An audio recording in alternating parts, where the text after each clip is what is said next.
Warning: this episode contains brain food that will lead to improved emotional and social intelligence.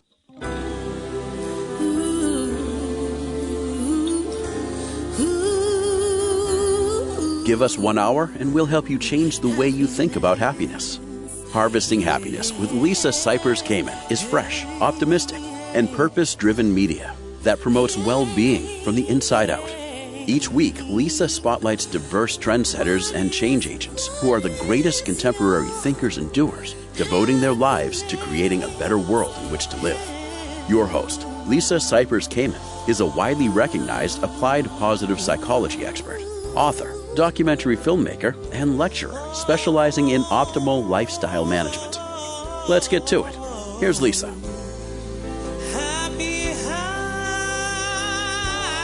Good morning, good afternoon, and good evening, wherever you are. Thanks for joining us on today's show, where you will learn about cultivating the courage to change and breaking destructive cycles that bind us. It's an interesting time that we're all experiencing. Change is the only guarantee, and we certainly are challenged with the need to adjust to a new normal. So today I'm talking with Ken D. Foster on the subject of courage. Let's join that conversation. Ken has spent more than 21 years empowering entrepreneurs, business owners, and executives to stretch out of their comfort zones. He is an expert in the field of business development and marketing. Ken is an influential voice in workplace trends, helping countless numbers of clients execute management strategies, vision, and values to create sustainable business growth. He is also the host of Voices of Courage, a syndicated radio show in more than 160 countries. Welcome, Ken. Thanks for joining us on the show. Well, I really appreciate you having me today. Ken, let's talk about challenges. That challenges are just a fact of life and a part of it. But it's what we do to overcome those challenges that is the mark of the hero or the shero. Well, it sure is. And, let's face it, everybody has problems. Everybody has challenges. And, some have more than others. Some get a double dose of challenges. But what I've found over the years as a business strategist and a life coach strategist is that any time we focus our attention on whatever that is that we are choosing to overcome, that we can do it, right? We can do it. I'm sure you've experienced that too. But what gets in our way? A lot of times what gets in our way is, first of all, being receptive to change. So a lot of times we're not just receptive to opening up to realizing that, yes, I'm going to have to change something. And so when that happens, it's like, if we're not receptive to that, we'll stay in the same place over and over and over again. But there is a bridge that we can use to overcome challenges. And that bridge I write about exclusively in my latest book, The Courage to Change Everything. And of course, it is courage. See, courage is the bridge between challenges and success. It's the bridge between poor relationships and great relationships. It's the bridge between not having a lot of money and having the money that you need when you need it. So that's what we need to tune into. And I will say this, Lisa, a lot of people think that courage is like running into a burning business or being a first responder. But I want to say this, courage is really a feeling. It's a vibration. It's an energy. And when we tune into it, it can push us past any personal limitations so that we can transcend the difficulties in our business and life. Well, when we talk about courage, not all of us are Captain Courageous, right? Not all of us are born with inherent courage. And in my view, what it takes to be courageous is a willingness to risk and fail. That's true. It is a willingness to risk and fail. And it's a willingness also, I think, to see the unseeable, things that we haven't seen before, know things that we haven't known before, and do things we've never been able to do before. And to be able to do that, courage is the key. So, listen, fear. We all, everybody has certain fears they feel sometimes. And fear has a feeling, doesn't it? It feels like, oh gosh, maybe your heart constricts, or you get tired, or your mind shuts down. Fear has a lot of ways it kind of manifests in the body, and we feel it. Well, courage has a feeling too. And you're right, a lot of people have undeveloped courage. So everybody's born with courage, but it doesn't mean it's developed in each person. So the first thing I recommend is start to, when you have a moment, just ask yourself a simple question. If I was courageous, what would I do now? Or what would I do today? Or if I was courageous, let me take 3 steps towards overcoming what the challenge is. When you ask that question, just for a moment, feel in your body what it might feel like to be courageous, because courage does have a feeling, and that feeling is all of a sudden your mind starts to work it starts to light up. We start to raise our consciousness. We start to feel empowered in our body. When you start to feel that is courage. And if you want to develop it, what I say is find something you've never done before or something that you're a little afraid of and walk into that with small steps. You'll start to feel courage. And when you start to build that courage muscle, your life will get better and better. So what I'm hearing you say is that courage, yes, there's a feeling of being courageous, but that really it's a verb, it's an action, it's in the doing. Courage, the feeling comes in the action. That's exactly right. I love that you pointed that out, Lisa. So if you're just sitting there and you're trying to feel courage when you're afraid, unless you really developed, you really practiced this for a while, that's probably not going to happen. But where it comes is like you just said, you take a couple steps towards whatever that is. For me, I was meditating about, maybe 6-7 years ago. And in that meditation, I was asking, what's my next step? And the word courage came in. And I started then thinking about it. And I thought, well, courage, it was hard for me to even think about courage because that's something that I've had in my life, my whole life. I came in that way. And it's like a fish swimming in water. When you're courageous and you're doing things courageous all the time, it doesn't seem like there's anything to it. But then when I really thought about it, like you said earlier on, there's a lot of folks out there that it's difficult to do things that are challenging to them or they haven't done before. It may be difficult to have a courageous conversation with a relationship that's not working. It may be difficult to have a talk with your boss. It may be difficult to just kind of look at yourself and say, dispassionately look and say, what's working, what's not working, what can I improve upon? It takes courage to play the inner game, to tune into the inner self. But, with practice, courage comes very naturally. It may take a while, but it does come naturally after a while. Do you think that courage is a result of trial and error? In other words, you run the experiment with something that you might feel uncomfortable doing or slightly anxious in doing, and then you get a slightly positive result, if not a really good result. And you're like, oh yeah, now I got this. And so there's proof positive, which then encourages, and the word courage is in encouragement, right? Us to move forward and continue. I think there's a lot to that. It reminds me of a story. So I was in Arizona and I was going through the Painted Desert at the time. And I was all by myself. I was in my car and driving. It was a warm day. It was beautiful. And I saw this hill in the foreground. I thought, I should go up on that hill. I'll be able to see the whole Painted Desert if I get up on top of that.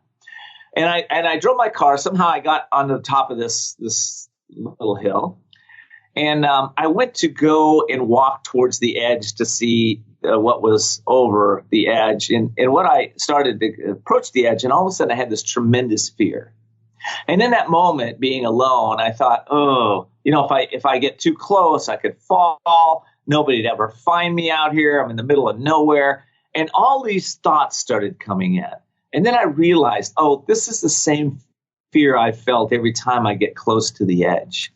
And I thought, I'm going to not do this. I'm going to go and take steps towards the edge. And I got on my hands and knees. I crawled to the edge. And I said to myself, you know what? I'm going to sit on this edge until this feeling passes. And I prayed about it. And I asked God to help me with this. And about 10 minutes into it, I felt this peace come on me. I was able to stand up and turn around and walk away from it.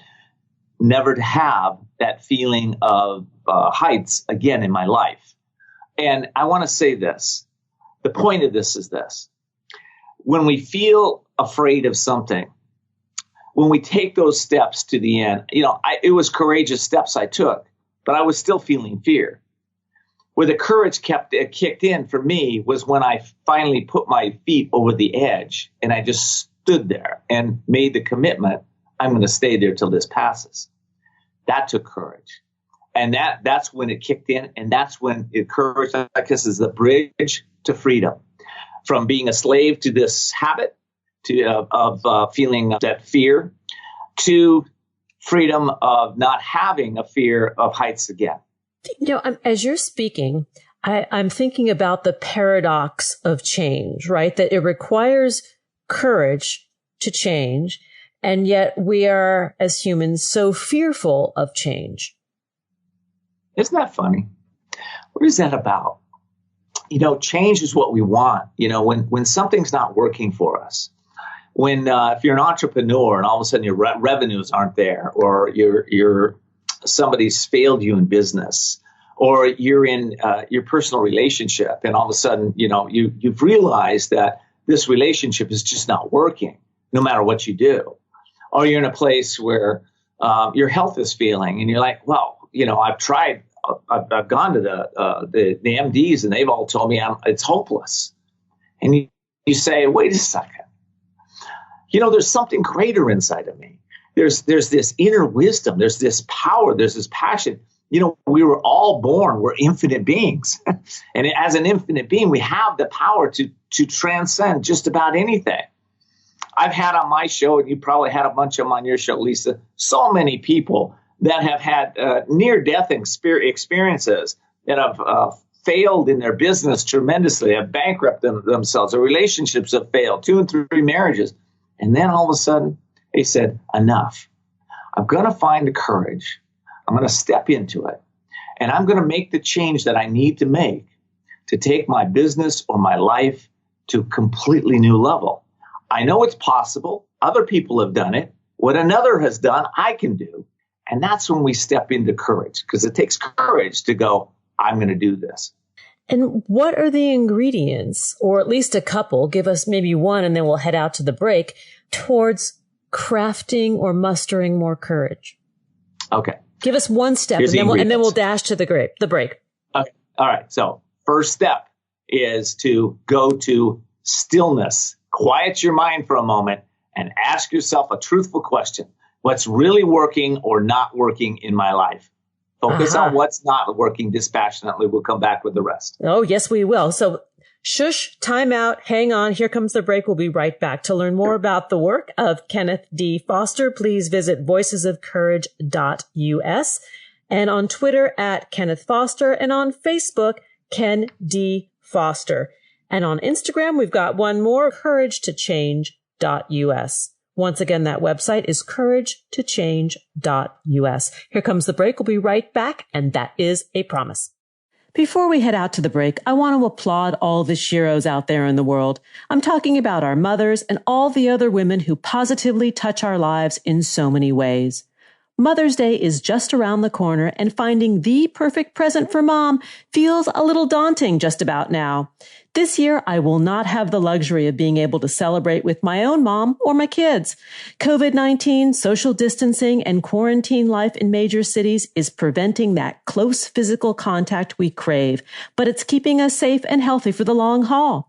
And that's why today's show sponsor, Storyworth, is making it fun and easy to celebrate our moms and for them to share their stories with us. Storyworth is a great way to stay in touch with family and helps bridge geographic distance by providing lively and inspiring discussion topics.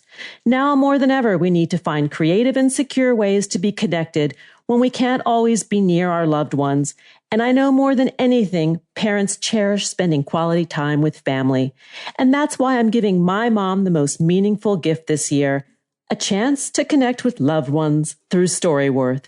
Storyworth makes gift-giving hassle-free from the comfort and security of your home.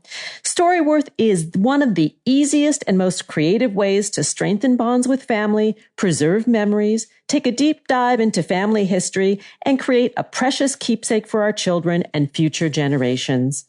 Purchase a subscription for someone you love, and each week Storyworth will email a meaningful question designed to elicit entertaining, surprising, and sometimes moving responses. At the end of the year, your loved one's stories and photos will be bound into a beautiful hardcover printed keepsake book that will be a treasure for generations to come. And here's a great perk for our listeners. You will receive $10 off your subscription at storyworth.com/HH. Learn more about those you love at storyworth.com/HH and get $10 off your subscription. Storyworth makes priceless gifts that will keep on giving. Now here comes the break. We'll be right back. To learn more about cultivating sustainable well-being at home and the office, visit harvestinghappiness.com and explore Lisa's experiential on-site brain fitness workshops, corporate programming, and speaking engagement services.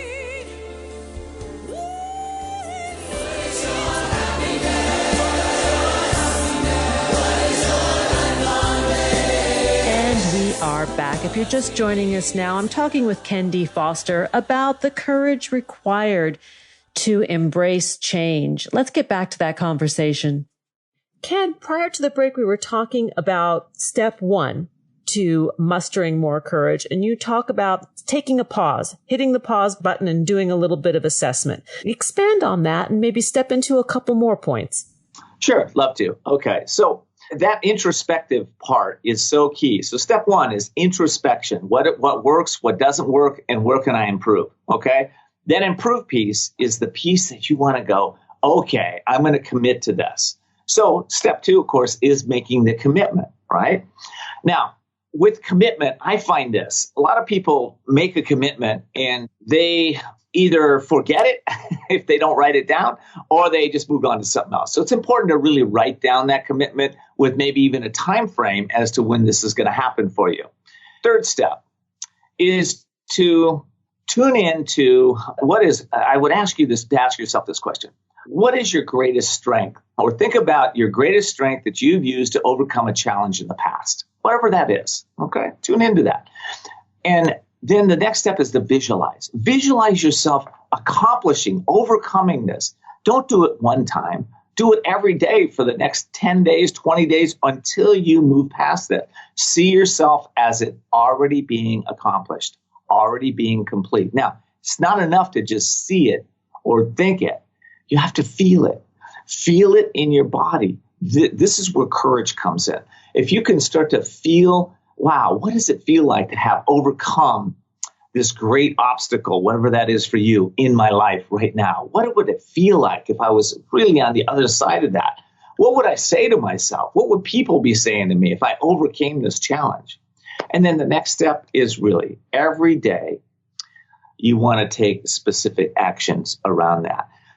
Now, in my book, the new book out, The Courage to Change Everything, one of the things that I've found over the many years is that, and this is after studying the success principles from just about every success guru out there in the West, and also studying the, I would say, profound wisdom from the East. And what I found is that if we drip on our mind, and drip is the word, every day, astute wisdom, and we combine that with proven wealth principles and then take daily actions, we will eventually overcome just about anything in our life. I mean, it's incredible what the mind can do. You remember this, the mind is the cause of our bondage, and the mind is the cause of our liberation. Now, that's not an original quote from me. That came from one of the teachers of the East. But when I really thought about that, yes, mind over emotions, right? What you think, you feel. Emotions over action. What you feel, you act on. Actions over results, and results over destiny. Well, I mean, I think when we go back to the mind, though, I'm going to just ask you to sort of rewind for a second here, because the mind being so powerful that oftentimes we believe everything that we think and feel. And the reality is thoughts and feelings are not facts. So we kind of get mired up into that, right? Yeah. Well, I've been a meditator for decades. And, one of the first pieces that I got when I was meditating was that I was not my mind. Yeah. I was the observer of the mind, and I have all these thoughts going by. And thoughts are kind of like birds flying overhead, is a good analogy. So if a bird lands on your head, right? Yeah, if they're just flying by, nothing you can do about it. But if they land and start to nest on your head, you're going to get rid of that, right? Well, it's the same thing with thoughts. Now, let's just talk about negative thoughts, because maybe positive thoughts, you want to nest in your mind and stay there, right? But negative thoughts, if they start to come and attach themselves to you, it's most likely because you have a fear of something. It's a fear of, and I'll write this down, this is important. It's a fear of not getting what you want, if you can write, if you're not traveling in a car. It's a fear of not getting what you want, or the fear of losing what you have. And I want you to think about that, okay? Because just about every fear is tuned into those two fears: the fear of not getting what you want, or the fear of losing what you have. So here's the thing with fear, and with any other thought. Success is also will go on the other side. Courage. Let's use courage. Fear and courage. If I were to interview a person that is in their fear right now, okay, and I said, hey, tell me what the thoughts are you're having around this particular fear. And let's say it's the fear of failure, just for kicks. And they start to say, well, I've failed in the past. I've never been a success. Things fall apart for me. I don't think I have what it takes. I'm not strong enough, smart enough, whatever. Those thoughts that they're tuning into, if I go to China and I interview somebody in China and I start to ask them, and maybe it's a cultural thing, but you would think that they would have different thoughts, but it's not. See, if I interview them, they're going to have the same, that has the same issue. They're going to have the same thoughts going on. How interesting is that? So what we found is that thought is not individual. Thought is universal. So therefore, if you really grasp this, right, and thought is an energy, thought as a word has a vibration to it. So if you're tuning in to the vibrations, the thoughts of fear, you're tuning into a database that's just downloading this in your mind. I think you can relate to this, because I'm talking to the audience right now. Haven't we all been in a place where all of a sudden, you're afraid of this, and those same thoughts keep coming into you? You're like, wow, this is weird. And then all of a sudden you say, I'm going to shift that. I don't believe this anymore. I'm going to go over here and believe that, there's hope for me. And all of a sudden, hope. Well, if I was hopeful, what would come in? Now, if I take it to another level, if I was courageous, what thoughts would start to flow into your mind? The mind is a wonderful tool. And as the observer of the mind, because the mind is just a tool, we're the chooser. So the observer is the chooser. We get to choose what thoughts we're going to focus on, what we're going to put our mind onto, what we're going to take action. We're the chooser, right? So I think that's a good discussion to have around that, Lisa. Well, I go back to the action part of it, because when we are in action, when we're taking steps towards making changes in our lives, we're out of thought and we're out of feeling. We're in the doing. So to me, that is a good place to start when we're trying to muster courage. But the other thing I wanted to ask you about, I'm curious about, is the outsourcing of support. Because none of us is an island. None of us is able to do what we do solely alone. Either whether it's in our successes or our failures, right? It takes a village, for us to be. It does take a village. And thanks for bringing that up. Today, when a person goes to the couragechange.us and purchases the book, one of the things that I've created as a bonus for buying the book is I call them courage clubs. But what it is, and this is free for the people that are listening right now. Back in about 7-8 years ago, I wanted to become a best-selling author. And I thought, how am I going to do this? I don't know how to do this. So I put together a team around me. And I put together people like John Assaraf from The Secret, and Stephen Covey, Debbie Ford, Ariel Ford, who'd sold 500,000 books at the time. Peggy McCall, who'd sold maybe, 100,000 books at the time. and Tim Ferriss. I put together this amazing group, and we met for a year, about a half hour every week. Some people didn't make every week, but I was there every week because I was the founder and I put it together. And the goal was to sell 1 million books. Now, out of that group, over the last 6-7 years, all of them but 2 of them have sold over 1 million books. And they weren't there at the time. So the power of community coming together and understanding how to do that is important. But what's even more important, because I've been involved in a lot of groups and we didn't go anywhere, is having the exact strategy of how to not only put the group together, but to get the results like I just told you about. And that's what I'm offering. I'm giving there's 10 videos involved to teach people exactly how to put together what I call a courage club, so that they can meet, not only clearly identify who they need to put in their group, but also to be able to put the structure in place to meet a half hour a week. That's all we met, half hour a week. And to be able to manifest their dreams by using the power of each other, right? Gosh, Dr. Sue Morton, I think it is. She wrote a book called Energy Codes. I'm getting her confused with another one, Power of 8, and I forgot who wrote that. But in that book, it talks about, and there's science now around what happens when we come together in group and hold intention for each other.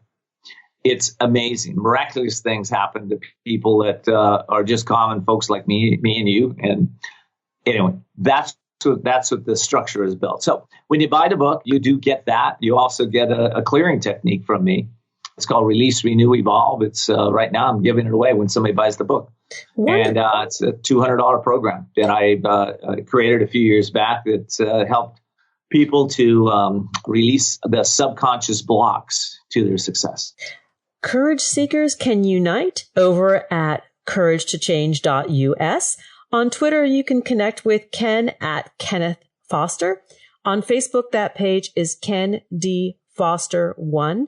And on Instagram, that handle is Voices of Courage Show. Ken, thanks for joining me on the show. Lisa, thank you so much for having me. I appreciate you. I appreciate all you're doing. And again, thank you. Thank you. Did you know that happiness is actually good for your health? Happy people live longer, are more productive, and make better partners, parents, and professionals. Connect with us on Facebook at Harvesting Happiness and follow Lisa on Twitter at Lisa Kamen for a daily dose of inspiration. What is your happiness? What is your lifelong bliss? Find it in the here and now. What is your happiness? Welcome back. We're talking about cultivating the courage to change and breaking destructive cycles that bind us. My next guests are doing just that. They are training people to pop their patterns, to break these destructive cycles. And I can't think of a better time to really look in the mirror and say, wow, there's a lot changing out there. How can I best manage myself to adapt and change with what's going on outside there in the world and with inside myself? My guests today are Dr. Seth Kadish and Terry Jensen, MFT. Dr. Seth C. Kadish, PsyD, is the author of Pop Your Patterns, the no-nonsense way to change your life. He is the creator of pattern identification and reduction therapy, a clinical approach based on his work in prisons, group homes, private practice, and treatment centers in the Southern California area. And his colleague in this unique video series is Terry Jensen, MFT. She is a licensed marriage and family therapist with additional training in various modalities. She also works as a clinical specialist at UCLA NPI in the Department of Behavioral Health Services and is the founder of Insight and Wellness Urban Retreats and Wellness Coaching. Welcome, Seth and Terry. Thanks for joining us on the show. Thank you, Lisa. Glad to be here. Well, I'm really happy to have you guys because all of us have relationships with people with whom we might want to shift some of the relationship dynamic or the pattern in them. So I'd love for you to talk about the pattern work and how we can identify some of these patterns that we find ourselves in. Mm-hmm. I'll jump in on this one, Okay, Terry. great. Okay. So I think that, well, certainly let's start by saying that we all have negative patterns of thought, emotion, and behavior. They impact our lives and we're not typically aware of it. So I think, Lisa, the best way of discovering what the patterns are would be ideally with professional help, a licensed clinician, a life coach, a sponsor, and so forth. But we also provide ways in our videos that the viewer can learn to identify his or her own patterns. Another way to know if you have a pattern is if you're a common denominator in a lot of maybe dysfunction or things not going well. And then you kind of have to look at yourself and try to figure out what might be going on. That's another way, just to say, why am I having all these interpersonal struggles? Mm-hmm. Can we give a fun, concrete example? It's kind of a train wreck example, but sometimes people will continue to attract the same kind of characters as their romantic partners. Right. And the train wreck, right? Oh, the one that is, we put ourselves in the fixer role. And I guess we then have to ask, what is the common denominator? Is it the people are lousy, or is it something in us? Well, usually it's co-created, but unconsciously we can be drawn to things that are familiar to us. So if maybe I had an unavailable father, I was used to caretaking or over accommodating or something to get my needs met. And then maybe I find an unavailable partner because it's familiar. And maybe that partner's stuff then kind of connects with my stuff and they're used to kind of sinking away, or you can also get attachment stuff mixed in there, but it can play out exactly like you just said, where you keep recapitulating something you don't know why. So bringing awareness to it is really helpful because then you can change it. Let me piggyback that for 1 second. Yeah. Because Terry touched on what is probably the hallmark of all the pattern work, which is we do the patterns over and over again because they're familiar. And even if something is problematic and hurts us, the familiarity draws us in. We're attracted to that, and we just, we can't stop ourselves. And it's very much in that sense like an addiction. Yeah. Very, very akin to addiction. But it's the devil we know, right? Oftentimes Correct. We'll find ourselves in these dynamics that continue to replicate themselves because it's familiar, and even the discomfort becomes the comfort zone. Exactly. In a twisted way. Yes, right. And that's what we know, and that's what we go for. The devil we know. Well put. So let's talk about some common patterns that you encounter in your work. We've talked about the pleaser. Let me give you what I think we see as the top three. Yes. Speaking in general terms, but the number one problem pattern, the most devastating and widespread pattern is shame.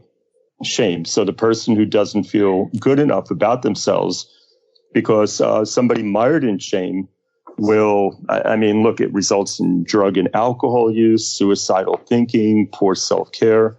So that's number one.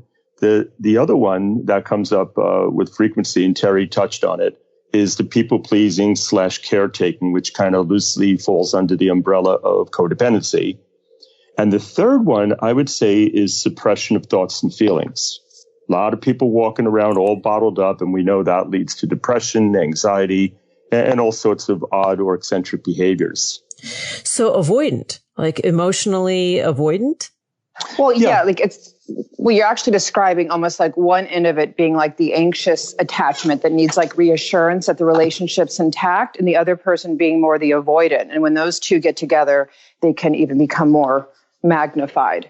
And so that's another thing that can happen as well, but both extremes. So once one has begun to see a little bit of this pattern work emerge, or a pattern, tracking in our relationships, what kinds of interventions do you give clients to help diminish them? Well, the simple answer is simple interventions. So we don't want to do anything too complex because we know, people will not do it. It's hard enough to get people to stick with an intervention anyway. So just to give you an example, a core intervention for the shame work, since I alluded to how problematic and even tragic shame can be, would be to have the person for 1 minute a day, that's all, just look at themselves in the mirror, making eye contact with themselves, so looking into their eyes for 1 minute a day. And then if they care to, they can either write down what they see, or they can give themselves some kind of positive affirmation, even, again, a very simple and concrete one. And that will help diminish shame. What I love about what you just shared is that it doesn't require anything but one's own inner resource and a willingness to play, because it might be awkward, a little bit uncomfortable. You know, the first time I ever did this was many, many years ago at a different treatment center I was at the time. And, you know, Lisa, I thought it was going to be nothing. And I had a group of clients stand one at a time in front of a full-length mirror and do what I thought was, again, a simple exercise. I had done it for myself. That's how I knew it would work. And out of that group of people, one of them literally started retching and another one ran out of the room. So it's simple on the face of it, but it can be earth-shattering if the person has not made true contact with themselves.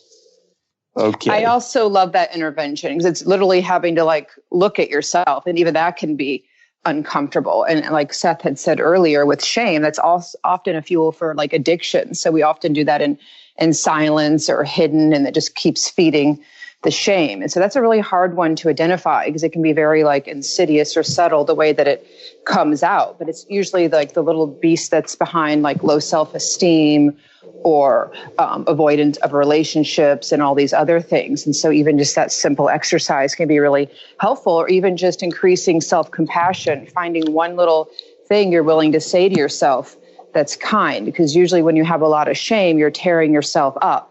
And first, when you start with more balanced, positive thoughts, it can feel very foreign and weird. And so it's actually a practice of like rewiring your brain, being able to be kinder and look at yourself in the mirror and all those things to diminish the pattern. Let's move on to the number 2, the people pleaser.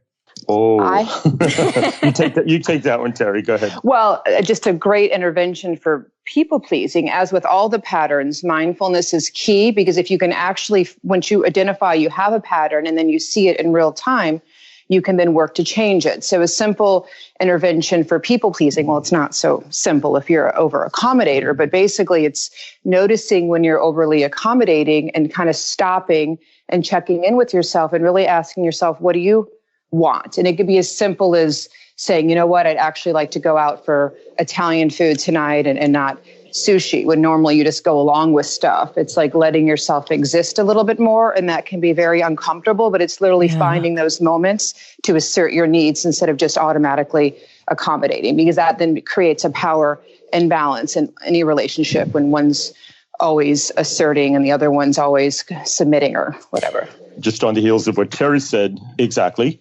It's very important to teach the client, which we do, to say no appropriately. Back in the day when I was working with probation girls, something that I had them do besides saying no, again, appropriately, was to literally put their hands out in front of themselves with palms facing toward the other person to give themselves, their consciousness, the message that it's okay to say no to other people, because the over-accommodator simply can't do it, feels terrible guilt at ever saying no to any request at all.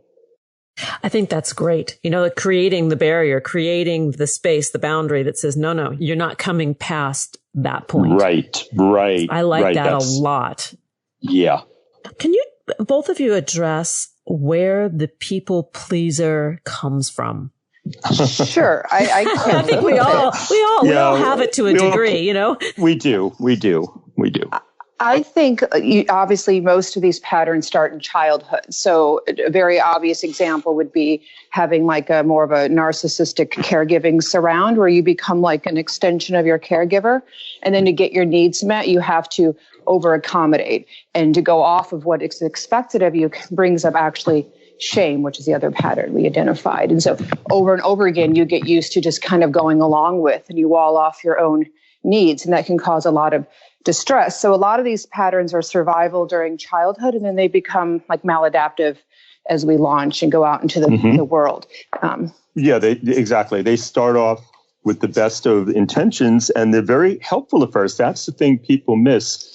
Like Terry said, they're survival mechanisms, and then they simply go awry. That's the problem. I would also add to what you were saying, Terry, about the genesis or origins of the people-pleasing. We often find in our work that the person's parent was or is alcoholic, depressive, violent. I always think of the word soothing or placating that upset parent. And so we just learn to people please, and it becomes a way of life that, of course, helped us navigate, the rocky shoals of a difficult childhood. But what we always say is what the person does at age 4 becomes problematic and toxic at 14, 34, 54, and so on.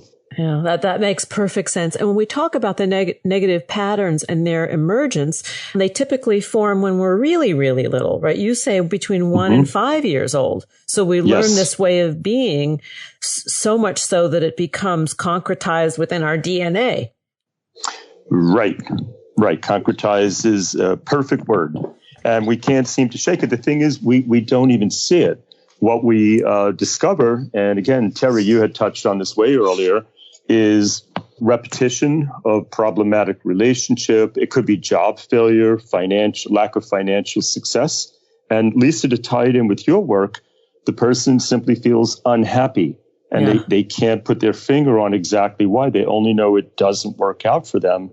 So we're always burrowing under the surface to look at the pattern or patterns that, by the way, link together. Where you find one, you'll find a couple that kind of gravitate toward each other and help the person, again, get some equanimity, some happiness, some balance in their lives. We are going to take a break. And when we come back, we're going to carry on the conversation with Dr. Seth Kadish and Terry Jensen. We're talking about Pop Your Patterns, the no-nonsense way to change your life. To learn more about the work of Seth Kadish and Terry Jensen, please visit insightandwellness.com. On Facebook, that page is Pop Your Patterns. And I invite everybody to jump on over to YouTube and go to the Pop Your Patterns channel to get a taste of what we're talking about and a taste of the practice of these interventions, which we're going to actually speak more of and maybe even do a dialogue, hint, hint, when we return. Here comes the break. Who says money can't buy happiness? Whether you are a skeptic or seeker, check out Lisa's new book. Are we happy yet? 8 Keys to Unlocking a Joyful Life. A boot camp manual for greater emotional fitness is available at Barnes & Noble, Amazon, IndieBound, and HarvestingHappiness.com. Here's a truth bomb. Emotions are contagious, and happiness is a universally desired state. But we tend to forget that we all have the freedom to be happy or the liberty to be miserable each day, regardless of external circumstances. Explore the journey of human happiness, how to find it and keep it, with Lisa's documentary film, H Factor. Where is your heart?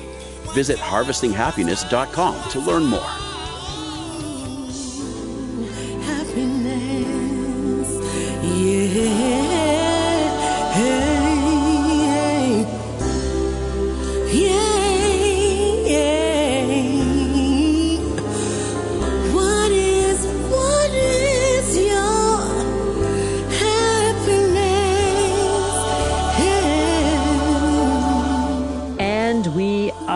Back. If you're just joining us now, we're talking about the courage to change and breaking those destructive cycles that bind us.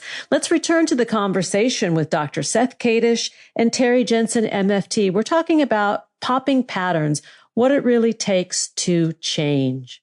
So Seth and Terry, prior to the break, we identified the 2 of the 3 most common patterns, 1 being shame, 2 being people pleaser. And I would love for you to talk about the third. Well, the third one is suppression of thoughts and feelings, Lisa, which again is quite common. And what it looks like is the person who has bottled up their anger, their sadness, and interestingly enough, what comes up a lot, people who've bottled up their joy. So they simply have suppressed their happiness. And clinically, that will manifest as depression and anxiety and all that. But in terms of pattern work, we try to get in there and help the person normally, in an appropriate way, release their emotions. Terry, can you talk a little bit about the YouTube channel and the videos that are on there and the tools and resources available? Sure. We just launched the channel in, I believe, September of 2019. And every other week, we show a different pattern. We give you helpful tools to work with the pattern, to diminish it a bit. And also we do like fun improv, engaging vignettes to kind of illuminate it in real time. And we just give a little history about where it originates and kind of the stuff we were talking about today. Each video is about 10 minutes long, and the series just each week builds on different patterns. So for those of us out there that have the attention span of a flea, we can we can get a quick dose or a quick presentation of a skill that can help us better negotiate our own relationship landscape. For free. Exactly. For free. For free. We've done worry. We've done negativity. What else? People pleasing, control. Right. You know, again, shame is usually the foundation of all of these. And a lot of the skills you can use on different patterns. But we think we've also done, what's the other one we did? I think monopolizing. Yeah. And the thing is, for people out there, Lisa, we literally have tons of fun while we're doing it, besides being serious and disseminating information. So we get a little goofy and silly. And what we've done is we've cartoonized the scenarios. So it makes it visually interesting to watch as well. It's a little bit unique, I think. Well, I think what I love about your approach, I know what I love about your approach is the idea that you normalize all of the dysfunction that we have shame about, right?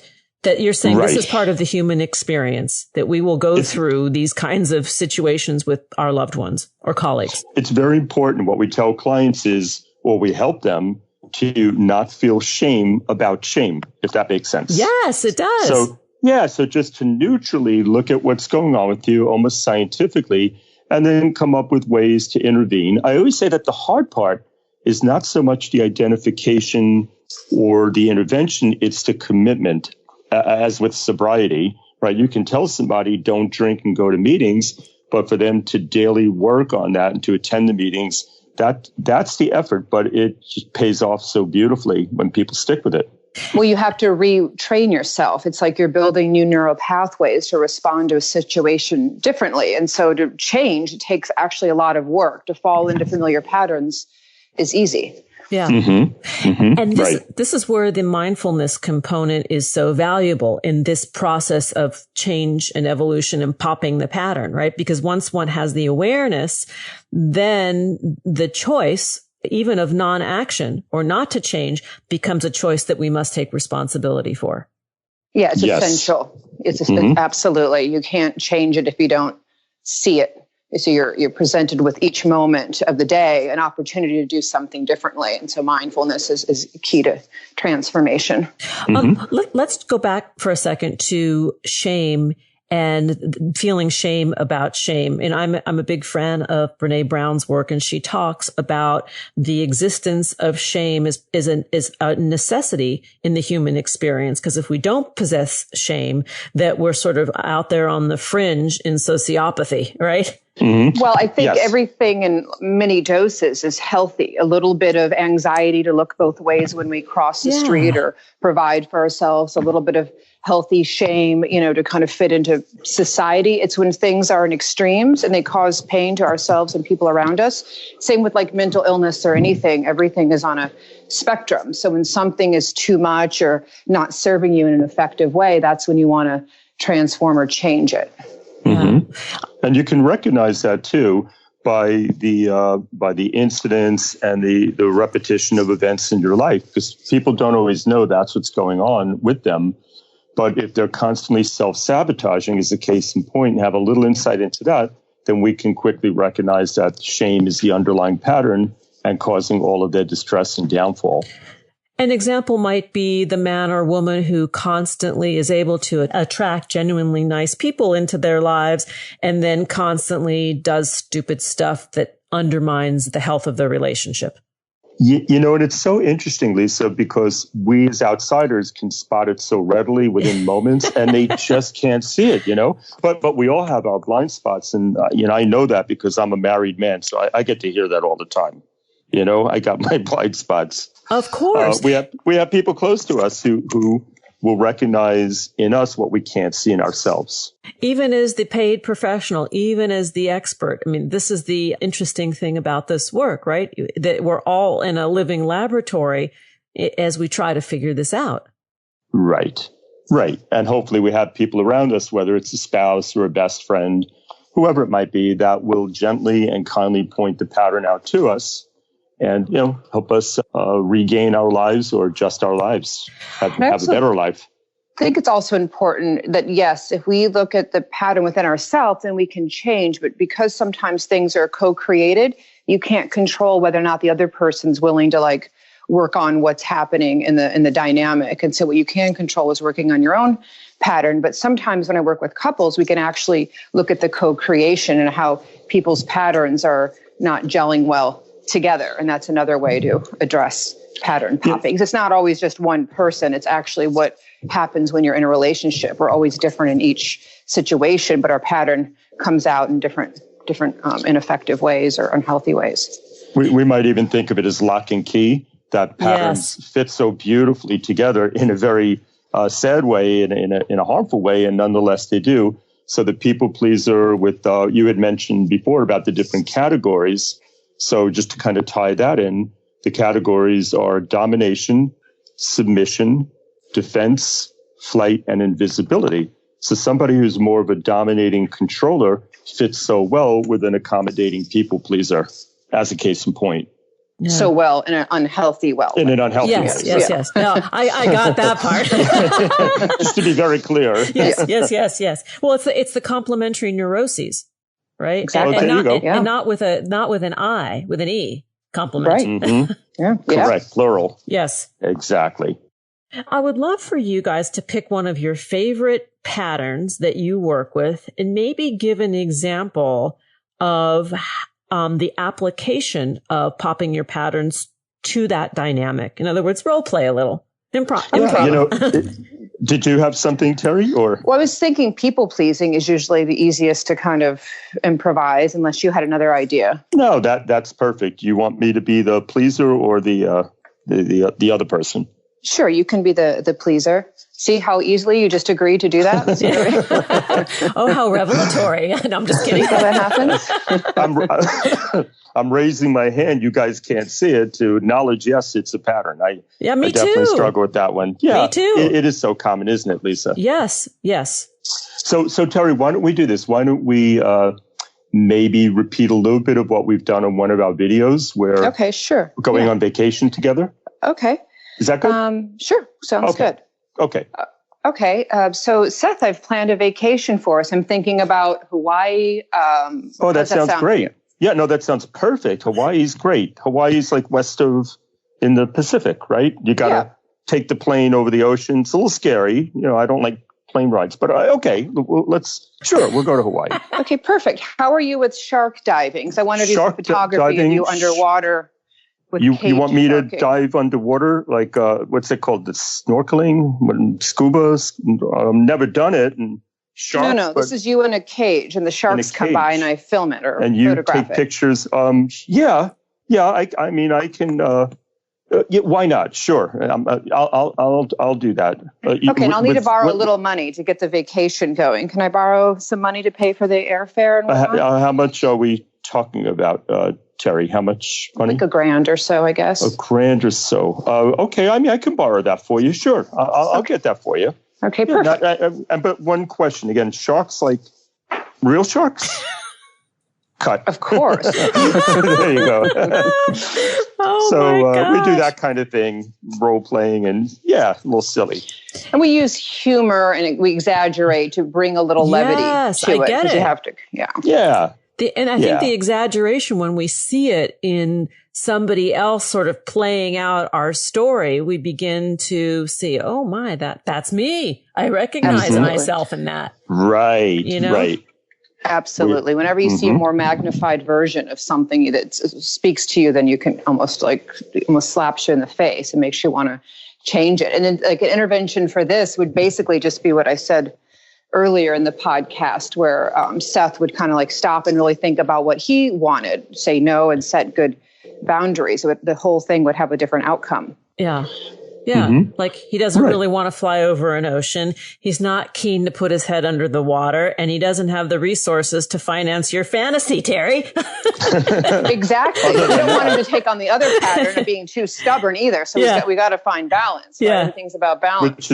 Which is what we show in the video, where we come up with a compromise, where when Terry asked me, what do you like to do? I say, well, I would enjoy this, that, and the other thing. And so it's a healthy balance of yes and no. But you did touch on another, I think will be helpful to listeners, another intervention for the people-pleasing pattern, which is to pause. Before you agree to any kind of major request, simply pause and tell the person you'll get back to them later.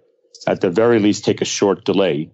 And I think, Terry, you called it assertive delay. Assertive delay, just to buy yourself time. Yeah. Let me think on that. Can I get back to you on that? Yeah, let us know in a little while what you think of that. Yeah. But go back to it. Don't then become the other pattern of avoidance, right? So we have to go back to whatever it is. We're just buying a little time to check in with ourselves. Which also is claiming responsibility, self-mastery. I mean, it's doing a whole host of other things that allow us to feel really good in our own skin. Yeah, I'll literally have clients start with the simple as when you go to Starbucks, you get the wrong drink, work on just asking the barista to fix your drink, or you get the wrong food in a restaurant, just like starting with almost like a hierarchy of what's difficult, and different things are difficult for different people, and this slowly build up to gain mastery and being more assertive. We are out of time, and I want to send the listeners over to YouTube to check out Pop Your Patterns, the video collection that is there and building every other week, to learn more about the work of Dr. Seth Kadish and Terry Jensen. Please visit insightandwellness.com. Facebook page is Pop Your Patterns. That's pop-your-patterns. Terry and Seth, thanks for joining me. Thanks for hanging out, having fun with this. Thank you, Lisa. Thanks so much. We really appreciate it. Thank you. Oh, I appreciate it. And I think it's great for the listeners. Go home and practice on your partner. Absolutely. Absolutely. Thanks for joining us on Harvesting Happiness. This is Lisa Cypers-Kamen, and my guests today, Ken D. Foster, Dr. Seth Kadish, and Terry Jensen, MFT, wishing you kind thoughts, kinder words, and the kindest of actions. Until next time, remember, happiness is an inside job. Happiness is your inside job. Go out and rock your day, and remember to stay safe. Keep harvesting your own happiness anytime and anywhere, from the comfort of wherever you are. Subscribe, listen, and share hundreds of downloadable episodes via our free app or from our libraries at toginet.com, iTunes, Google Play, and other fine podcast platforms. To learn more about Lisa's global consulting services, please visit harvestinghappiness.com. Spread more joy by liking us on Facebook at Harvesting Happiness and following Lisa on Twitter at Lisa Kamen. Harvesting Happiness is produced in collaboration with TogiNet Radio, KBUU Radio Malibu.net, and is available on PRX, the Public Radio Exchange.